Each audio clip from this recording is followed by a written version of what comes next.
గృహజ్యోతి పథకంపై కాంగ్రెస్ సర్కార్ స్పీడ్ పెంచింది. వచ్చే నెల నుంచి 200 యూనిట్ల వరకు ఉచిత విద్యుత్ అందించేందుకు కసరత్తులు జరుగుతున్నాయి. అర్హులను గుర్తించేందుకు అధికారులు సర్వే చేస్తున్నారు. తాజాగా ఉచిత విద్యుత్పై ప్రభుత్వం మరో కీలక ప్రకటన చేసింది. ఎన్నికల ముందు కాంగ్రెస్ ప్రభుత్వం 6 గ్యారెంటీలను హామీ ఇచ్చింది. గెలిచాక వాటి అమలుపై సీఎం రేవంత్ రెడ్డి దృష్టి పెట్టారు. ముందుగా మహిళలకు ఉచిత బస్సు ప్రయాణం, రాజీవ్ ఆరోగ్యశ్రీ హామీలను నెరవేర్చారు. తర్వాత మరో 2 పథకాలపై దృష్టి సారించారు. గృహజ్యోతి పాటు 500కి గ్యాస్ పథకాలను అమలుకు రంగం సిద్ధం చేశారు. అన్ని రకాల చర్మ సమస్యలకు శాశ్వత పరిష్కారం ఈ శ్రీత 9281458181. ముందుగా గృహజ్యోతి పథకంపై ఫోకస్ చేసి సర్వే ప్రారంభించారు. 2022-23 ఆర్థిక సంవత్సరంలో మీ ఇంటి విద్యుత్ వినియోగాన్ని పరిగణనలోకి తీసుకుని గృహజ్యోతి పథకాన్ని అమలు చేస్తారు. దీనికోసం గత సంవత్సరంలో వినియోగించిన ప్రతి యూనిట్ మీ ఇంటికి వచ్చి విద్యుత్ అధికారులు లెక్కగడుతున్నారు. ఇంటింటికి వెళ్లి వివరాలు సేకరిస్తున్నారు.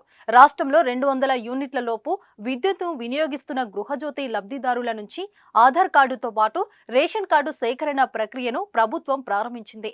ఈ నెల 15లోగా పూర్తి చేయాలని భావించారు. కానీ ఇంకా కొనసాగుతుంది.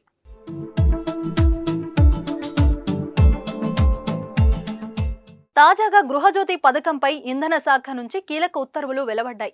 ఆధార్ కార్డును తప్పనిసరిగా లింకు చేసుకోవాల్సిందేనని స్పష్టం చేసింది. విద్యుత్ కనెక్షన్ నంబర్ను లబ్ధిదారుల ఆధార్తో అనుసంధానం చేయనున్నట్లు తెలిపింది. ఇందుకోసం ప్రత్యేక అధికారులు నియమిస్తున్నామని తెలిపారు. ఆధార్ లేకపోతే వెంటనే నమోదు చేసుకోవాలని సూచించింది.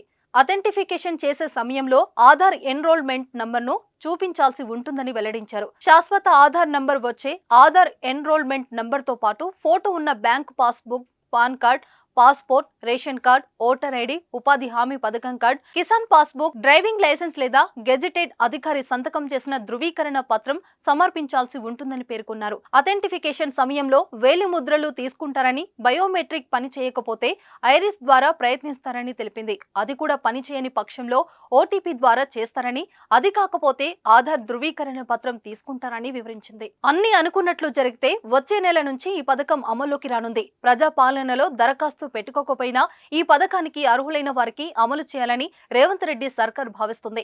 ఫిబ్రవరి నెలలో వినియోగించిన కరెంటుకు మార్చి తొలి వారంలో రీడింగ్ తీసి బిల్లులు జారీ చేస్తారు. పథకాన్ని అర్హులైన వారికి 0 బిల్లు ఇస్తారు. రాష్ట్ర వ్యాప్తంగా తొలి విడతలో 34,59,585 మందికి ఈ పథకాన్ని అమలు చేయనున్నారు. గృహజ్యోతి పథకం అమలు చేస్తే ప్రభుత్వంపై ఏటా 4,164 కోట్లు భారం పడనుందని అధికారులు అంచనా వేశారు.